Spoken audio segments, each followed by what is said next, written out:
Kipindi kinaanza kwa kutuonesha kukimbizana kati ya Park Tae-jong akiwa kwenye pikipiki yake na mwanamume aliyekuwa kwenye gari la njano.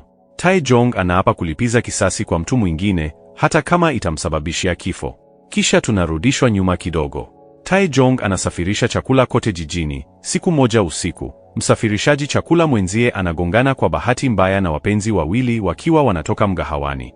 Kwa hasira, wapenzi hao matajiri wakiwa kwenye gari jekundu wananyakua na kudondosha moja ya vifurushi vyake kimakusudi na kukimbia. Tae-jong anaendesha pikipiki yake mpaka mbele ya gari lao na kuwalazimisha kulipa. Baadaye, Tae-jong anamletea kaka yake mdogo chakula. Wanazungumza kuhusu mkahawa mpya ambao Tae-jong anapanga kufungua na kuhusu mitihani ijayo ya Tae-jin.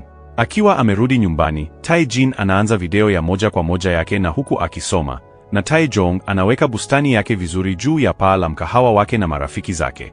Mpenzi wake Suji anakaa usiku. Asubuhi, Tae-jong anatoka katika utafutaji wake wa kusafirisha chakula. Siku hiyo, Tae-jong akishuka chini baada ya kuacha kifurushi, anaona mmea karibu na dirisha na kuuhamisha na kuacha barua ya maelekezo, kwa kuwa mmea huo ulihitaji mwanga mzuri wa jua.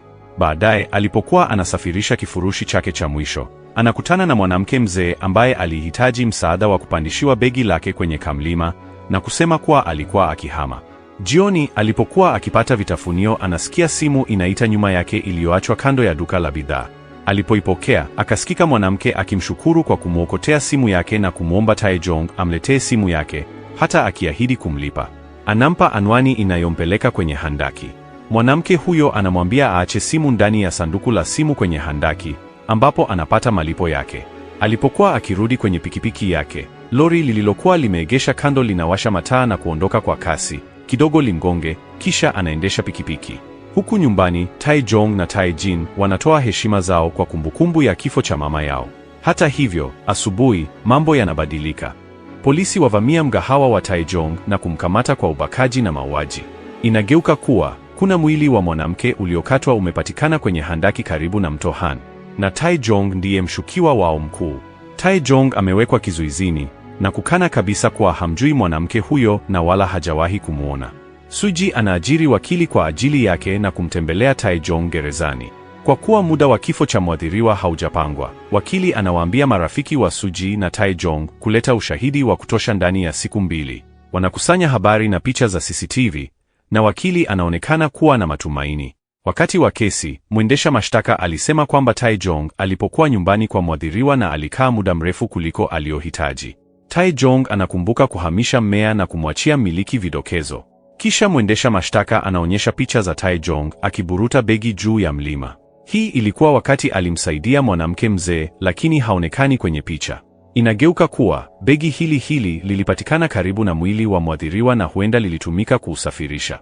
Mwendesha mashtaka kisha analeta tukio hilo na simu na handaki, ambayo pia inageuka kuwa simu ya mwathiriwa. Zaidi ya hayo, DNA ya Tae-jong imepatikana ndani ya mwili wa mwathiriwa. Katika mojawapo ya picha za ushahidi wa tukio la mauaji, Suji anaona bangili ya Tae-jong sakafuni. Kwa bahati mbaya, huu ni ushahidi mwingi dhidi ya Tae-jong na anaburutwa. Baadaye, wakili wa Tae-jong anaachana na kazi ya kumtetea Tae-jong na hata Suji anaanza kumtilia shaka. Anaondoa bangili yake kama ile ya Tae-jong na kuondoka. Mwishowe, Tae-jong anahukumiwa jela. Utaratibu wa kila siku gerezani ambao Tae-jong hupitia. Hivi karibuni, wakili wa umma anayeitwa Kim Sang-rak anakuja kuonana na Tae-jong. Anasema aliona kesi dhidi yake ikiwa ya shaka na kuahidi kusaidia. Kwa upande wake, Tae-jong anamwambia kwamba anakumbuka kwamba alidondosha bangili yake kwenye chumba cha Tae-jin. Sang-rak anakubali kwenda kumtembelea kaka yake. Tae-jong anaendelea kukabiliwa na changamoto gerezani. Anaburutwa hadi kwa mkuu wa gereza, Yeo Deok-su, na hata kushambuliwa na wafungwa wengine. Asubuhi iliyofuata, Sang-rak anarudi na habari mbaya. Tae-jin amejiua na kuacha barua ambayo ilisema kila kitu kilikuwa kizito sana. Tae-jong amevunjika kabisa baada ya hili na anajaribu kujiua pia. Hatimaye baada ya kuokolewa, mfungwa mwingine aitwaye No Hyung-sik, ambaye pia ni msimamizi wa kanisa la gereza hilo, anamwendea. Anampa faraja na kumwambia Tae-jong ajiweke na shughuli nyingi na atafute njia ya kuishi. Baada ya hayo, Tae-jong huanza kufanya mazoezi, kusoma na hata kupanda bustani. Montage inaonyesha kuwa uonevu na vipigo vinaendelea, lakini Tae-jong anaimarika na hata kupata vyeti mbalimbali kwa sababu ya masomo anayofanya. Hata anaanza kusoma Biblia. Tukio linabadilika hadi miaka 5 baadaye. Tunafahamishwa kwa An Yohan, mtu asiyeeleweka ambaye ana usanidi wa profesa wa X ambao humpa ufikiaji wa maelfu ya kamera za usalama. Kwenye simu, anamwambia mtu mwingine kwamba atashughulikia hali hiyo na kuvuta video ya kamera kwa kijana mwingine. Gerezani, mlinzi mwenye fadhila anaanzisha mazungumzo na Taejong na hata kumwomba atunze moja ya mimea yake. Noh Yong-sik anakuja na kumpa Taejong bangili yake na keki.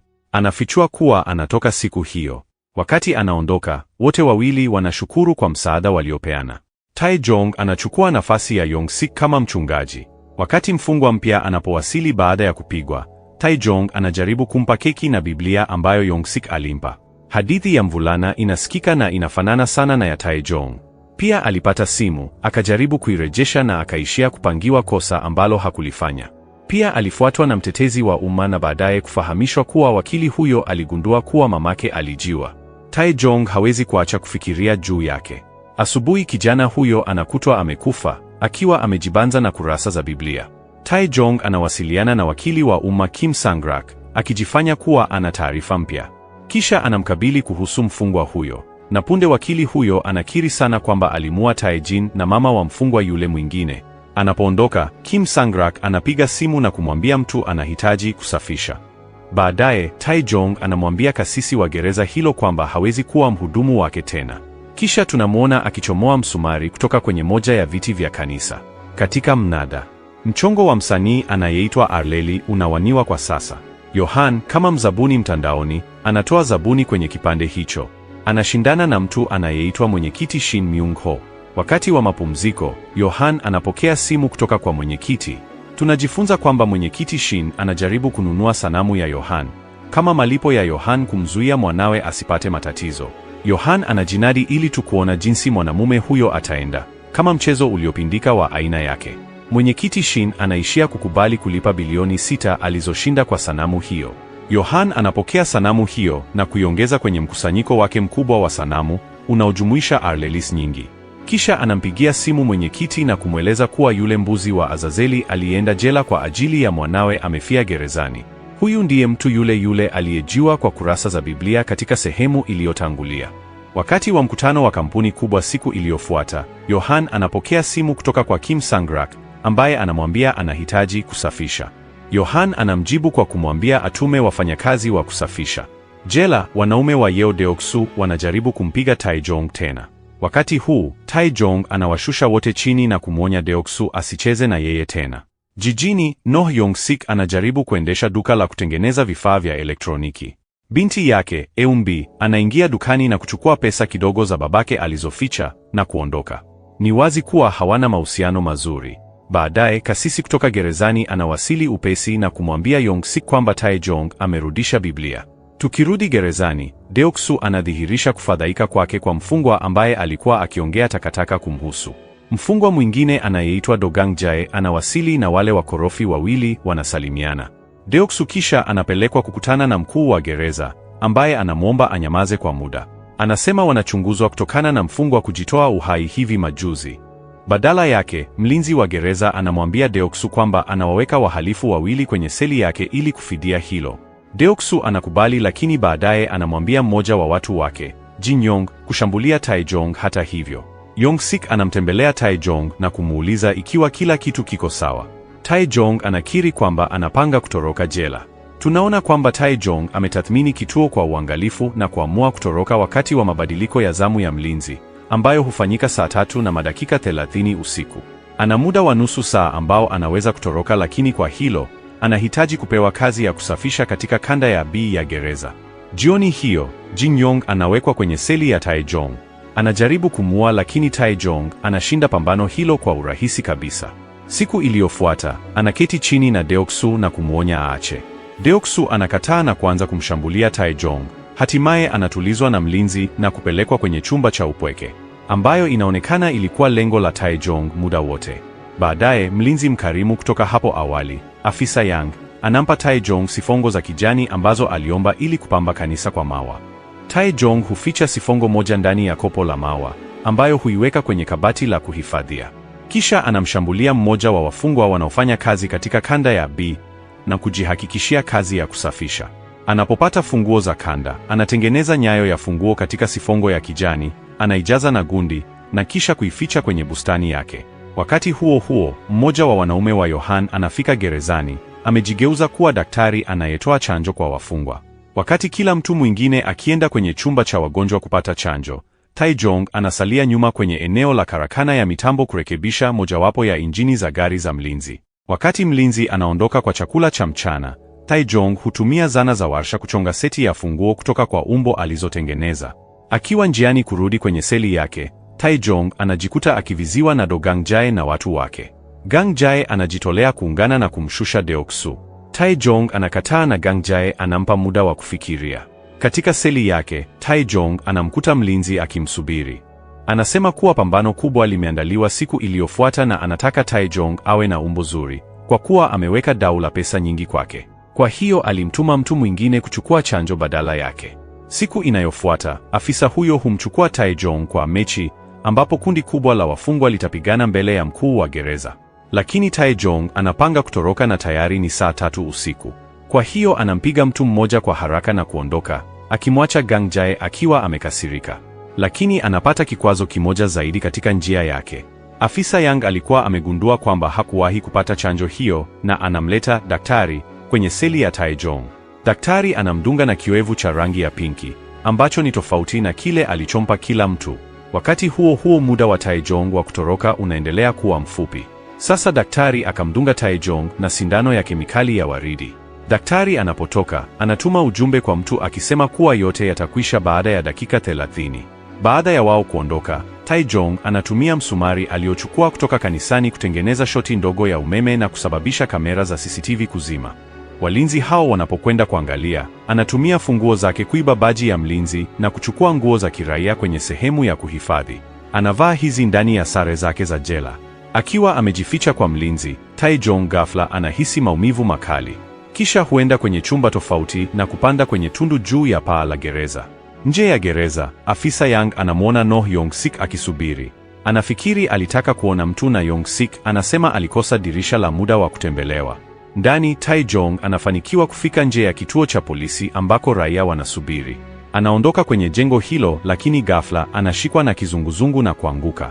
Tukipelekwa katika nyumba yake tajiri Yohan, anakuja na mpango mpya wa kujiliwaza. Anamwambia yaya wake, ambaye anaonekana kufurahishwa na ukatili wake, kuwasiliana na wateja wao ambao wana uhusiano na Wizara ya Sheria. Mkuu wa gereza hivi karibuni anatembelewa na kamishna wa polisi, ambaye anamtambulisha kwa Yohan.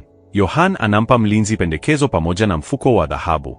Anamwambia mkuu wa gereza ampe wauaji, vibaka na wezi wacheze mchezo wake. Wakati huo huo, afisa Yang anatazama video za CCTV na kuzifuata hatua za Taejong. Tunajifunza kwamba Taejong hakufanikiwa kutoroka. Anaamka katika chumba cha wagonjwa, ambapo daktari halisi anamwambia kuwa alikuwa na warfarin, sumu ya panya, katika mwili wake. Inavyoonekana, vitamini ambazo Yong-sik alimnunulia vilifanya kazi kama dawa na vilimsaidia kwa muda. Kumbe, kasisi huyo alimpata Taejong, lakini walinzi wanahifadhi maelezo ya jaribio lake la kutoroka kimya kimya. Afisa Yang anamtembelea Taejong kuondoka na ujumbe wa kumwambia Yong-sik kuwa, asante sana kwa kuniokoa kwa mara nyingine tena. Msimamizi wa gereza anamruhusu Deoksu kutoka katika kifungo cha upweke na kumwambia asifanye fujo.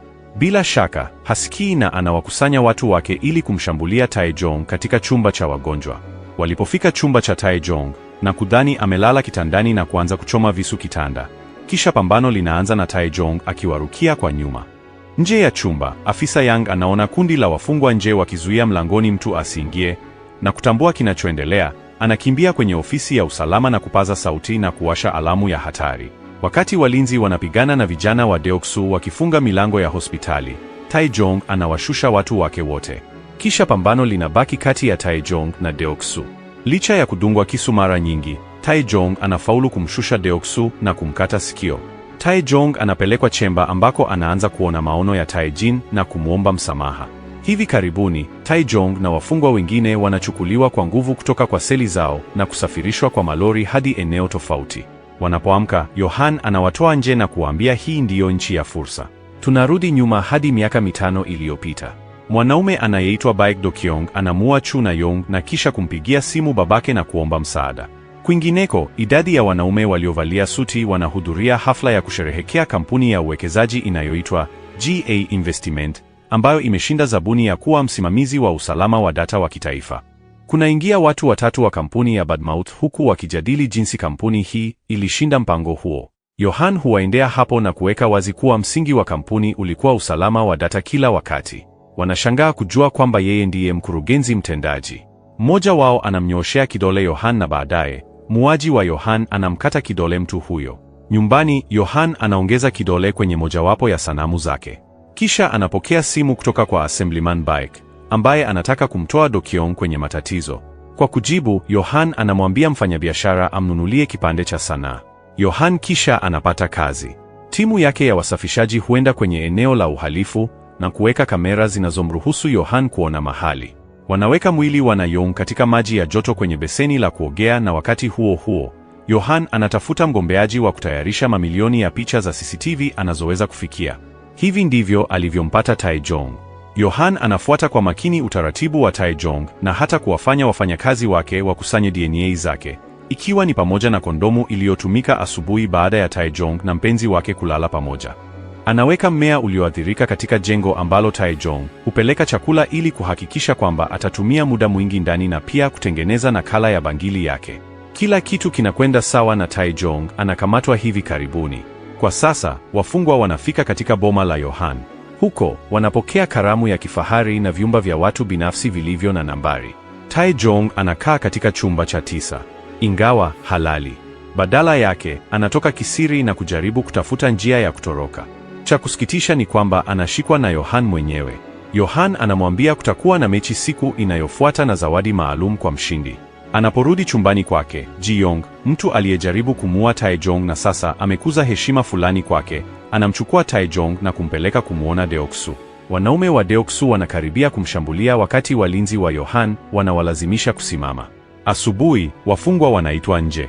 Yohan anawaambia wafungwa kwamba watakuwa wakishiriki mashindano ya magari. Wakati mmoja wa wafungwa anapinga kitendo hiki, Yohan anampiga risasi na kumuua. Yohan anafichua kuwa zawadi ya mshindi ni bilioni 5. Kisha tunamwona Do-kyung na mtu mwingine wakifika kwenye usanidi wa Yohan. Yohan amepanga vijana wa kugombea kwa wote wawili, akiwa amepanga vijana watatu tofauti kwa makosa matatu ya Do-kyung. Wanaume hutaja watu wao wa kuwagombea kama avatari. Yohan anawakaribisha na kuwaambia kwamba mashindano ya magari ni zaidi ya mapambano ya mbwa, kwani hakuna sheria zozote. Yohan anapanga kugeuza hii kuwa aina ya burudani, kuruhusu wacheza kamari kufanya dau kwenye uwanja huu wa giza. Kisha atalipeleka wazo hili kimataifa na kulitekeleza katika nchi mbalimbali. Na wafungwa wanaenda kila mmoja kutazama gari lake. Baadaye tunaonyeshwa mlo mwingine wa kifahari kwa wafungwa, ambapo Ji-yong anamwendea Tae-jong na kumwomba waunde muungano naye. Anajua Tae-jong ana leseni ya ufundi wa magari. Wafungwa wengine wanaunda muungano pia. Gang Jae anamfuata Yohan juu ya ofa yake kwa mashauriano ya kibinafsi. Anamtia siagi Yohan na kumwomba ushirikiano wa muda mrefu. Yohan anakubali kufikiria juu yake. Deoksu naye anakutana na Yohan na kumwambia anataka kumuua mmoja wa wafungwa. Yohan anaweka wazi Deoksu anaweza kufanya anachotaka wakati wa mbio za magari. Wakati huo huo, Tae-jong anaangalia gari la Ji-yong. Mmoja wa wafungwa anapoiba gari la mfungwa mwingine, Gang Jae anatambua kwamba hakuna sheria za kuwazuia kuiba gari la kwanza. Hivi karibuni waligundua kuwa gari la Ji-yong ni gari la michezo na wanahitaji kulichukua. Tae-jong na Ji-yong wanaondoka, huku Deoksu na Gang Jae wakiwafuata. Yohan anaona kwamba wafungwa tayari wanafukuzana, lakini anawaambia walinzi wake waache. Baada ya magari yote matatu kuanguka, Yohan anawaambia watu wake wasitishe mapigano. Gari la michezo la Ji-yong kwa bahati mbaya linawaka moto. Asubuhi, Tae-jong anamtembelea Yohan. Kutoka kwa ofisi ya Yohan kwenye mnara mrefu, Tae-jong hutazama vizuri eneo jirani na kuona kipande kirefu cha chuma ambacho kinaweza kufanya kazi kama njia panda. Nje ni barabara inayotoka kiwandani. Tae-jong anamuuliza Yohan kwa nini anafanya hivi na Yohan anasema ni kwa ajili ya kujifurahisha. Usiku huo, Tae-jong anatengeneza gari lake na kuliongezea silaha za kinga. Asubuhi, anasikia mmoja wa wafungwa akisema alibadilisha injini yake na injini ya turbo. Wakati huo huo, Yohan anawasiliana na Gang Jae na kumwambia kuwa anamkubali kwa ofa yake. Ameacha zawadi kwenye gari lake ili kufanya mashindano yawe ya kuvutia zaidi. Hivi karibuni, magari yote yanatoka kwenye uwanja wa mbio. Yohan anatangaza kwamba mtu wa kwanza kukamilisha mizunguko 20 atashinda. Mbio zinaanza na mtu aliye na injini ya turbo ndiye wa kwanza kupoteza gari lake likiteketea kwa moto. Gang Jae na Deoksu wanaishia kuliweka pembeni gari la Taejong, lakini wanashangaa kumpata Jiong ndani. Inageuka kuwa Taejong yuko kwenye gari la 11 ambalo limetoka kwenye mkondo. Ndege isiyo na rubani ya Yohan inatafuta gari na kulipata tupu. Taejong kisha anaruka kwenye pikipiki. Katika hatua hii, Yohan pia anakumbuka kwamba Taejong ndiye mtu aliyemtunga. Hatimaye Gang Jae anafungua zawadi ya Yohan iliyobaki kwake, ambayo inageuka kuwa bunduki. Kwa kutiwa moyo na Yohan, Gang Jae anamfuata Taejong. Lakini Taejong anatumia cheni kukokota silinda ndogo ya gesi nyuma yake ambayo hugonga tairi moja ya Gang Jae na kushusha gari lake. Yohan anatangaza mabadiliko katika sheria. Yeyote anayeweza kumaliza mtu aliyoko kwenye pikipiki atashinda na kulipwa maradufu. Kila mtu anakuja kwa Taejong, akimwacha akidungwa kisu na kugongwa na magari lakini yu hai. Yohan analeta mpiga risasi wake mwenyewe na kuanza kumpiga Taejong.